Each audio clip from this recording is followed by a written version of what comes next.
صلى الله على محمد صلى الله عليه وسلم. وأنا أقول لأمريكا من هذا المكان: لا تتعبي نفسك، فكم حورب الإسلام وانتصر الإسلام. الإسلام لا يحارب يا أمريكا. انظري إلى روسيا من قبلك.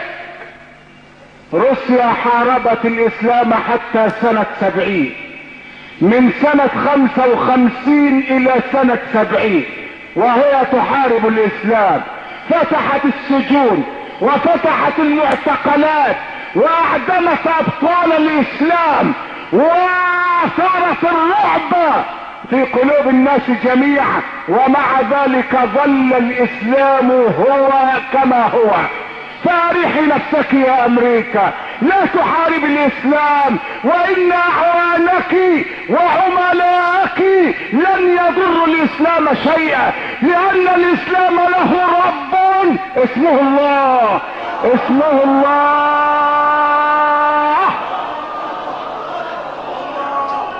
اسمه الله. اسمه الله.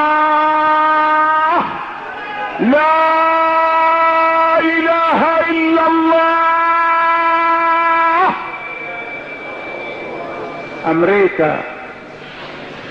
امريكا ترفع المعونة من 36 مليون دولار الى 45 مليون دولار لمصر.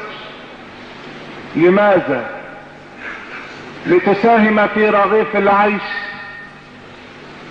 لتساهم في مواد التموين للفقراء. 45 مليون دولار امريكاني تدفع الى مصر لتحديد نسل المسلمين،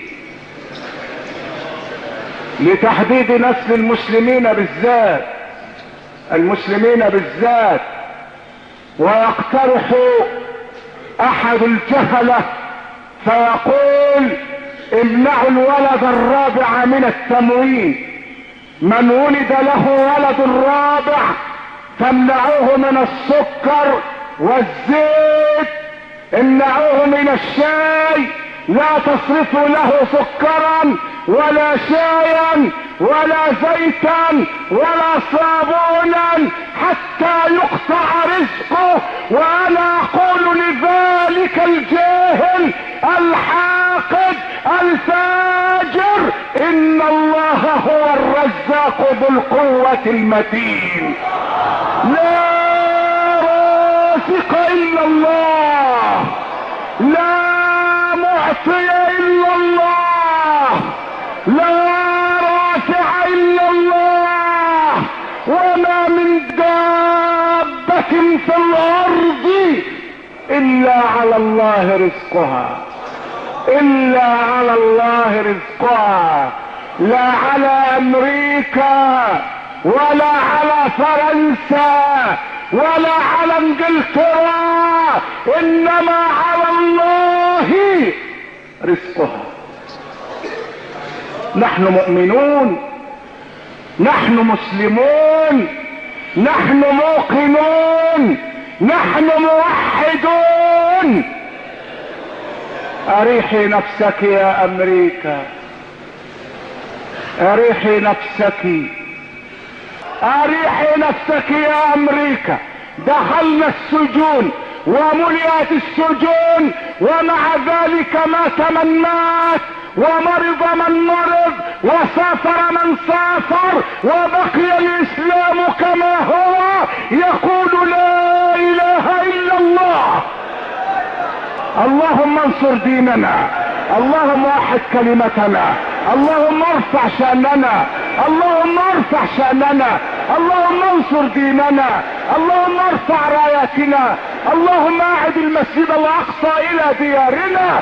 ايها السادة الاعزاء، اكثروا من الصلاة والسلام على سيدي وحبيبي ونور قلبي محمد، طب القلوب ودوائها، وعافية الابدان وشفائها، ونور الابصار وضيائها.